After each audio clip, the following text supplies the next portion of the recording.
Assalamualaikum warahmatullahi wabarakatuh. Waalaikumsalam warahmatullahi wabarakatuh. Bismillahirrahmanirrahim.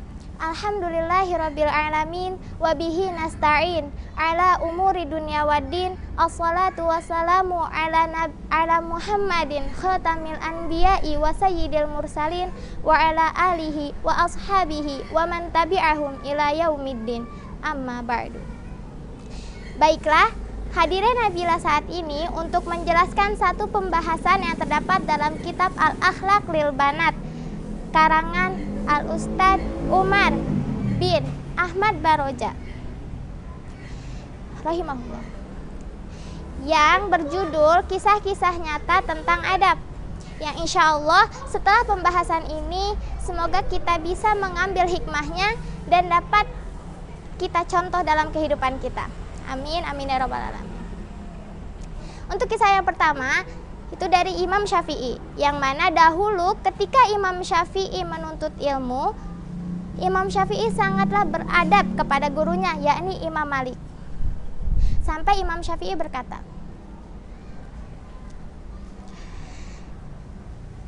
ketika aku membuka lembaran di hadapan Imam Malik, maka aku membukanya dengan sangat lembut, haibatan lahu li alla yasma'a waq'aha.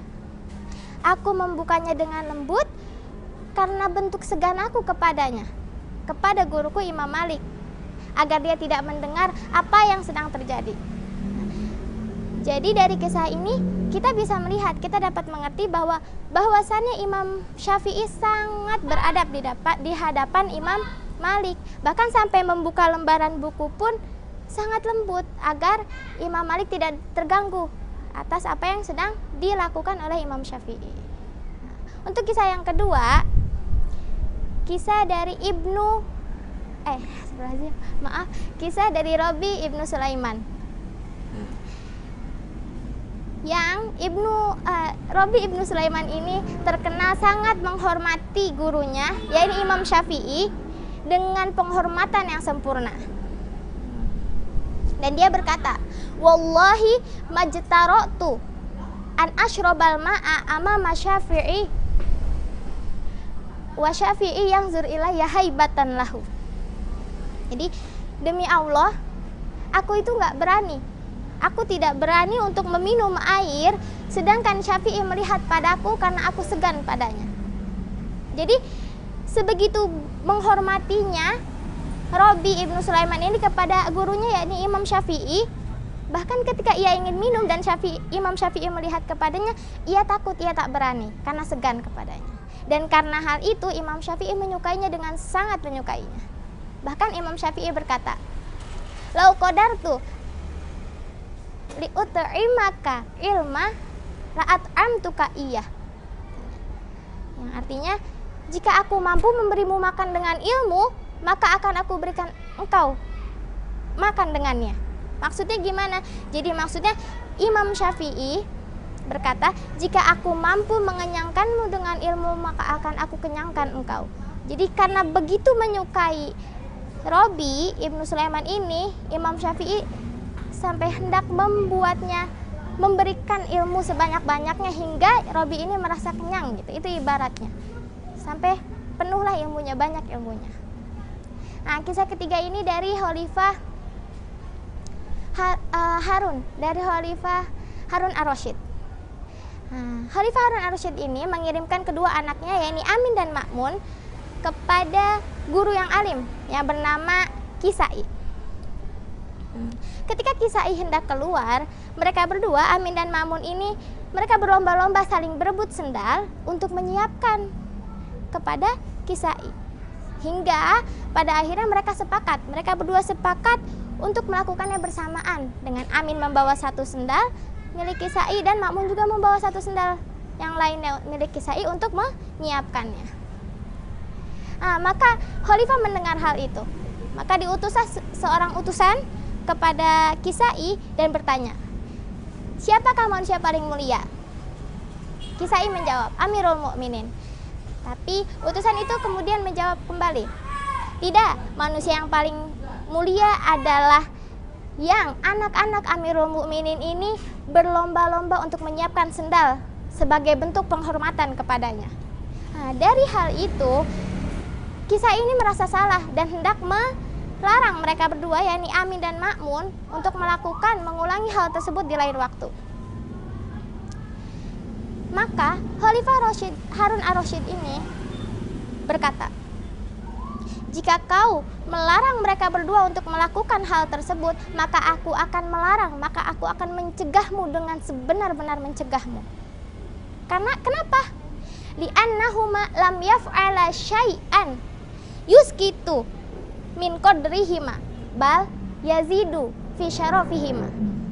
Jadi katanya gini, karena mereka berdua itu tidak atau belum melakukan hal apapun yang menjatuhkan harga diri mereka berdua, bahkan itu adalah menambahkan kemuliaannya.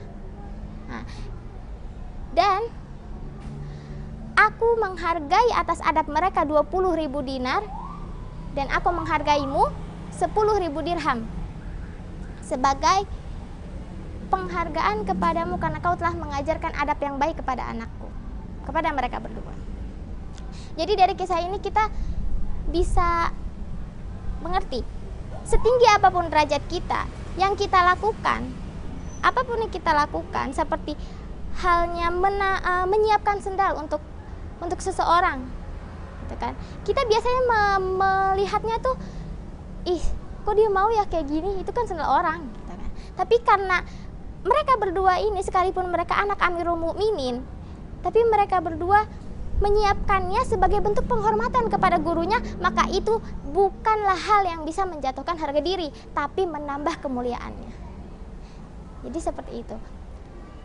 Untuk kisah yang keempat, itu berasal dari Khalifah Harun ar-Rasyid juga, yang mana diceritakan bahwa Khalifah Harun ar-Rasyid ini mengirimkan salah satu anaknya kepada Asma'i, untuk diajarkan ilmu dan adab. Pada suatu hari, Khalifah melihat Asma'i ini mengaliri airnya berwudu sendiri, sedangkan anaknya pun berwudu dan mengaliri air dengan maksud mencuci kakinya itu sendiri juga. Lalu Khalifah menegur Asma'i dengan perkataan, innama ba'astuhu ilaika litu'allimahu wa tu'addibahu, yang artinya sebenarnya sesungguhnya aku ini mengirimkan anakku kepadamu untuk kau berikan pengajaran ilmu dan adab.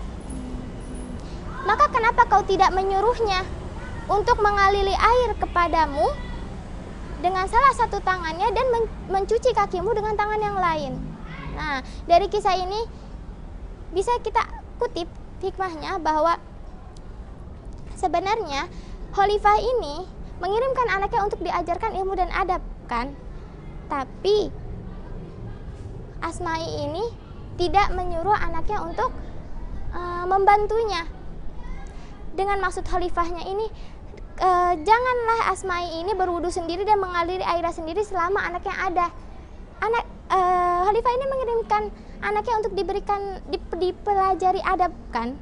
Dan itu adalah sebuah bentuk adab kepada guru, di mana membantu gurunya untuk berwudu dan mencucikan kaki gurunya. Itu adalah adab menurut Khalifah, yang kenapa Asma'i ini tidak menyuruh anaknya untuk melakukan hal itu. Jadi dari semua kisah di sini itu semua tentang adab, yang mana hal-hal sepele yang biasanya yang mungkin kita untuk yang seumuran sama Nabila, ketika kita sekarang ini menganggapnya itu bukanlah hal adab gitu, itu hal sepele yang nggak usah kita perhatikan, tapi sebenarnya itu adalah adab yang harus kita lakukan kepada guru kita. Jadi sebenarnya sebelum kita belajar ilmu itu harusnya kita belajar adab, karena adab itu tidak dikatakan orang berilmu itu seperti ini. Orang yang beradab pasti akan disebut orang berilmu. Tapi orang yang berilmu belum pasti dia beradab. Jadi kalau dia udah beradab pasti dia berilmu. Tapi kalau dia berilmu belum tentu dia beradab. Baiklah, mungkin cukup sekian penjelasan yang Nabila berikan. Apa ada pertanyaan?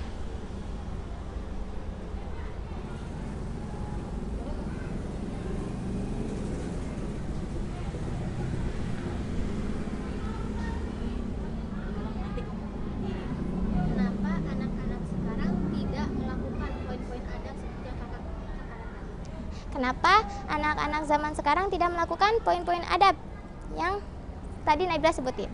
Yang pertama, karena kurangnya pengetahuan mereka akan adab. Karena entah itu mereka tidak diajarkan di sekolah ataupun tidak diberitahu oleh orang tuanya, itu kekurangan pengetahuan dari mereka. Yang kedua, karena sekarang kebanyakan dari kita, ya, kebanyakan dari anak-anak zaman sekarang itu menganggap guru hanyalah di sekolah dan hanya untuk mengajar. Dan belajar hanya untuk menuntut ilmu tanpa mencari ridha Allah. Sedangkan sebenarnya kita menuntut ilmu itu kita harus mengharapkan ridha Allah, yang mana kita akan mendapatkan ridha Allah ketika kita mengharap ridha dari guru kita. Karena kita meminta ilmu, menuntut ilmu kepada guru kita. Jadi itu kenapa alasan anak zaman sekarang banyak yang tidak melakukan hal-hal tersebut. Ada lagi? Baiklah, cukup sekian yang dapat Nabila sampaikan. Mohon maaf atas segala kekurangan, karena kebenaran hanyalah milik Allah. Akhirul kalam, wassalamualaikum warahmatullahi wabarakatuh.